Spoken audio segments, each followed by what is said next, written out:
Hello, my junk journaling friends. This is Lauren with Shabby Chic Sunday, and I am so excited to share with you my newest junk journal. This is my design team project for Shabby Art Boutique, and I am using her February collection, which is called Rosewood, and that is for members of the craft room. The theme of this collection centers around the story of a lavender farm that is set in Australia. After I finished this journal and I was thinking about the process, I couldn't help but smile when I realized something so ironic, and that was the fact that this journal was ever changing. I was changing, adding, altering the structure of this journal throughout the entire process of its construction. And as the journal continued to grow, the binding needed to grow with it. And that was appropriate for this journal because the theme is obviously Lavender Farm, which is a place that is a symbol of growth. Flowers blooming and growing just as my journal was ever growing and blossoming into what it wanted to become. So the irony was not lost on me.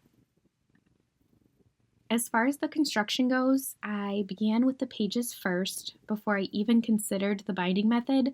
This was different for me, but I trusted the process to let this book become what it wanted to become. After creating the pages, I found this crochet vintage square placemat that would wrap perfectly around my pages, so I started with that as my base cover, and then I glued a front and back cover to that placemat, and I hole punched each page 3 times and then thread twine throughout the pages and through the holes in the placemat. To make the spine more sturdy, I created the spine out of 2 pieces from a cereal box that I then covered in fabric and sewed that to the placemat. It is not attached to the pages at all, it's just attached to the linen placemat. I also wanted one more top cover, and this is the cover of an old book that had actually fallen off from its spine that had completely crumbled. I attached this crochet and fabric to the back side. The writing on the inside, it looks like there's 2 names and then an address. It says Albert Scollin. And then this wraps around the outside of the cereal box spine to the back cover. Structurally, it doesn't add any additional support at all. It's just for aesthetic purposes and it can be removed. And I think that the writing on the inside cover was just such a neat touch, so I made sure to include that. I may end up slow stitching right here in the middle of this fabric, attaching this to the spine of the journal. I haven't decided. I like the idea that it is removable so that the front journal cover will lay flat and that the flowers on the front cover won't get in the way. But the thought of it all being one cohesive piece, I like that idea too. So I'll have to wait and think about it. I found this plant and flowers book at a thrift shop, and I was so excited when I found it because I loved how the pages were naturally aged a dingy yellow, and of course it smelled delicious, and I thought, oh, I can definitely use this in my newest journal. And I was thumbing through it looking for the lavender page, but all of the flowers are actually listed in their archaic names, and so I could not find lavender. But when I got to the back side, I saw that somebody had gone through and then put all of the common names next to their original names, so I was able to find lavender. I think what is most special about this journal is that everything that has been included is vintage, and there just is a lot of love that went into creating all of these vintage handkerchiefs and the doilies and the placemats and the tablecloths, and I love incorporating that with a little bit of new from the Shabby Art Boutique collection. Okay, so now that we've gone over the outer construction of the journal, let's go ahead and open her up and see what's inside. So this is the back side of that crocheted placemat, and this is a scrap piece. Look at how beautiful that stitching is. And I just made this into a little side tuck pocket. This is a specimen card with a pressed flower from my yard from over the summer. So that just tucks in. And then I think it must just be the English teacher in me, but I always love my journals to center around a story. And most of them seem to always start with a letter. And so I printed this on a really soft cotton linen paper because I was trying to think, what kind of stationery would the owner of Lavender Farm or Rosewood Farm have, you know, at their little stationery writing desk? What would the parchment be? And so it feels a little old, a little weathered, a little aged, and I just really love the texture. So inside the envelope is a letter to Sweetest Abigail, and it is written from Grandma and Grandpa, saying how they're so excited for Abigail to come and visit them over the summer and to help at Rosewood Farm and sell the wares of their lavender in the shop. And then there is a little Polaroid picture that Grandma has included, and they're just so excited for Abigail to come and stay with them and work in the shop. And so this just tucks right back inside of the envelope. And this journal is Abigail's little keepsake or scrapbook of her time helping Grandma and Grandpa at Rosewood Farm. So I printed all of these also on the main pages on the same linen paper, and then I used my sewing machine and I stitched them double-sided to give them support. And then there's either a pocket on the side or at the top of each one. So on this page, you're probably going to laugh at me, but this is actually from an old shirt of mine, an old summer cotton shirt. I loved this shirt. I wore it all the time, and I just held on to it for so many years because I thought, oh, I'll be able to fit into it again. I'll never be able to fit into that shirt again. So I put it to good purpose, and I just used my sewing machine with some green thread, and I sewed it into a pocket, and then I put a little brass brad here to bend that flap down and make it a pocket. And the pocket holds this little, I guess you could call it a recipe book. The front of it is made using that same thrifted gardening book that I showed you for the front and the back cover, and the same little matching fabric that's throughout the book. And this is one of the blank journaling cards that comes in the kit, and I used it to be able to type the benefits of lavender. And so there's a whole list of 18 things that lavender does for your body and your soul, and how the world of lavender works in fixing everything that you could think of under the sun. These were also blank journaling cards that are included in the kit, and so again, I just used text boxes and I looked up what types of ingredients and materials and wares would the family sell in their lavender shop.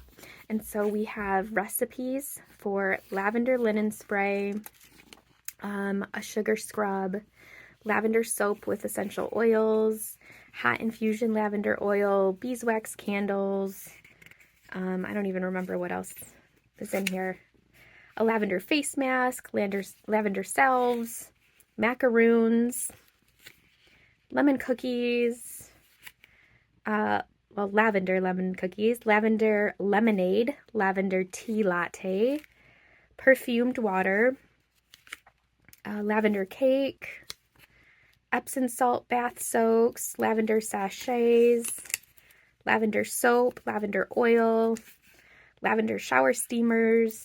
So basically anything that I could think of that you could infuse with lavender, I looked up the ingredients for each one, and then I included the directions. So you can actually utilize all of these recipes, and I thought that this is kind of like, you know, Grandma's secret recipe book. These are her hidden secrets of how do they make all of the materials that they sell in their shop. So this is very important, and Grandma has entrusted Abigail with the family secrets so that she can help Grandpa to make all of these items that they'll sell in her shop. On this page here, I just have a little piece. I don't even really know what that is. It's really pretty stitched on one side and then a really soft tooling on the other side of that trim. And this is a belly band here, and inside I just have another pressed flower. And then I took this from another gardening book, and it's all about lavender. So that just tucks right back into the belly band here.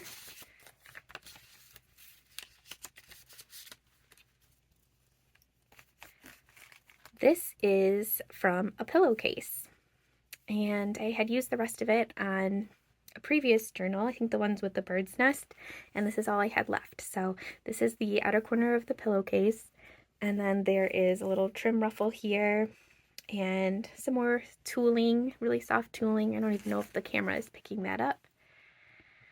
And then on this here, this is another pressed flower, and I sealed that in resin. So it's just a little charm dangle now. In this pocket and throughout the journal are some things that they're selling in their shop. So these are tags that are included in the kit, and I just typed right in here. So we have some hyacinth, and it's $8.40. And then I put like what the orders were. So somebody's buying 2 of these, so it'll be $16.80, and they've paid. And I just used some twine to tie that around. So throughout the journal, there are pieces that they're selling in their shop with the prices of everything. This is just a piece of paper from that plant book. And so those tuck right inside here. This charm here is something else, which, oops, I need to finish this still. I still have to add the oil to this because this one says lavender oil, essential oil, 1 ounce, or you can get it in ½ ounce. And I do have dried lavender inside, but I forgot to add the oil to that, so I'll still do that. But it's just attached right here to this clip. And this clip is just holding down a tag. I filled the tag with lavender, so you can actually, this whole journal, actually my entire craft room smells like lavender, just from this tiny amount. It's crazy. But anyway, so there is some tooling that I sewed around the tag, and then I filled it with lavender, dried lavender seeds, and these are some elements here that I just collaged and made a little tag. Some ruffles here and a bow.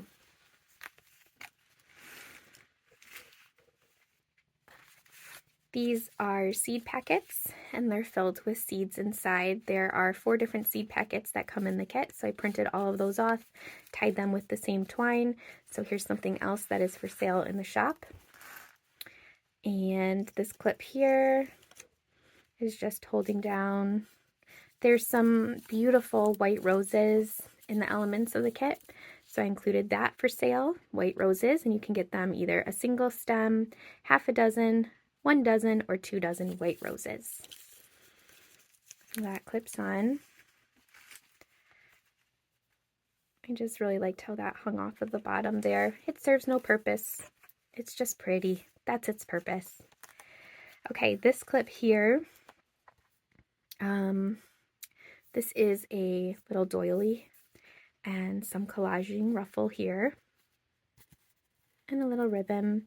And then these are more dried flowers, and this is a sprig of lavender as well. And the back side is from that same thrifted book. And then I had a old lace tablecloth, and so I just cut out the roses and glued them to the back, and then this is blank for journaling space. So the front can be a pocket and the back can be for journaling. And then this page here, this lace is a pocket, and inside I just have some pieces here, a vintage receipt. This is a vintage bingo card and a recipe that Abigail has collected from Grandma's Kitchen that she's helped her to make some fresh apple cake. And somebody, look at this.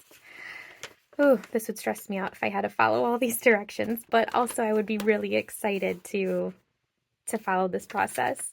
Somebody was selling their mother's, or maybe it was their grandmother's, recipe box, and it was in a shoebox at an estate sale, and it was just filled with handwritten recipes like this, and it honestly broke my heart that somebody would even consider to get rid of something like that, but I bought it, and it's one of my greatest treasures that I have in my collection. They mean a lot to me.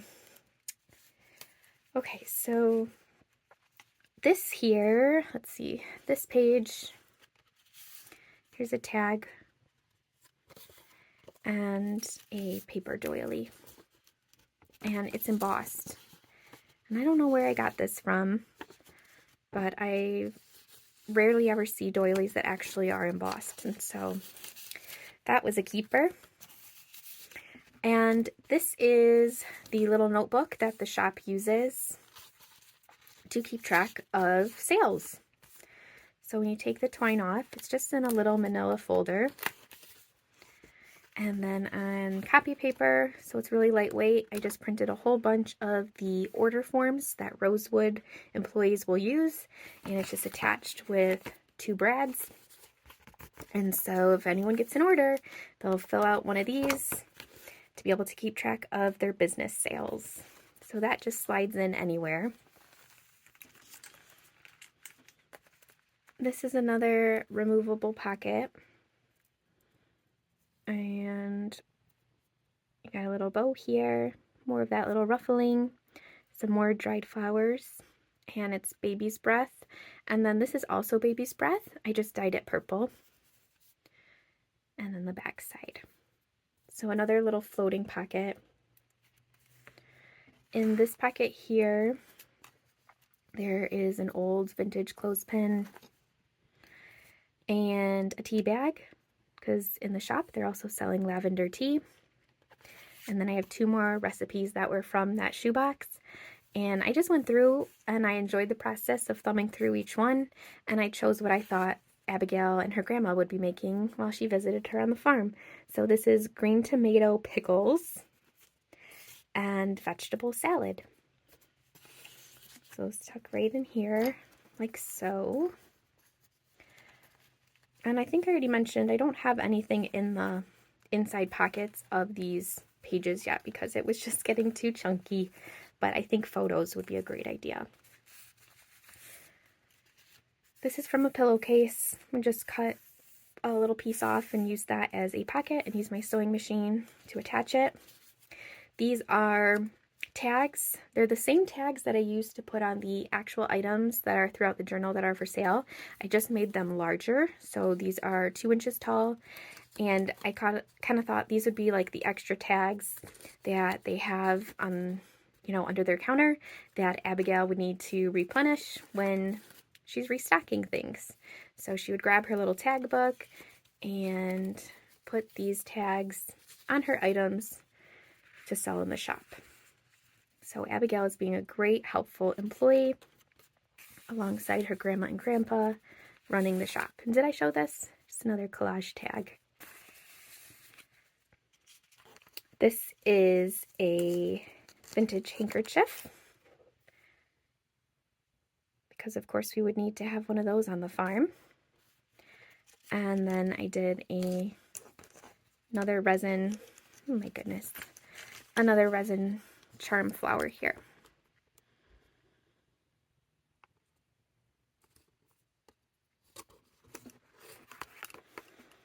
Okay.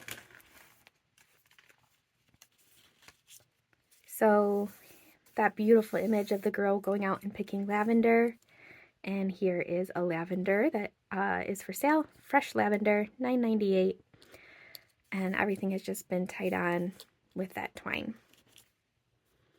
A little rusted clip here. So this is actually an old Barbie dress of mine. And I believe we got this from a craft show when I was a child, because you don't see Barbie clothes that are so finely stitched. So this came from a craft show, and actually when Carrie Ann released Lavender Farm, I instantly thought of this dress. I don't know how I remembered it. And my daughter is now 3, and we have opened up my old Barbies, and she's now playing with all of those. And I thought, I gotta find that dress. I have got to find that dress because I wanted to include that in here. And so here it is. And this dress is over 30 years old, and it's in great condition. And now it'll serve its purpose in here as a sundress for Lavender Farm. This last page here is a pocket, and it ends with Abigail writing a postcard to her mama and papa back at home. And she's saying she's having a great time. She wishes that they were here as well and that the shop is doing great. So that just tucks here. And then this is, I guess, technically the last page, but this is the other side of that placemat, and then your back cover. And then this back cover, which will close. Oh, we're all tangled up now. There we go. Close as such. So a few of the other wares that just didn't fit in the book. Here is their lavender soap and some bath salts and dried lavender. And it is amazing that this is a sealed container and yet it is still so potent. I can still smell it. I don't know how that's possible. But thank you, Carrie Ann, because my craft room has smelled of lavender for an entire month now. So thank you everyone for watching my video. I appreciate your love and support, and I will see you all very soon. Take care.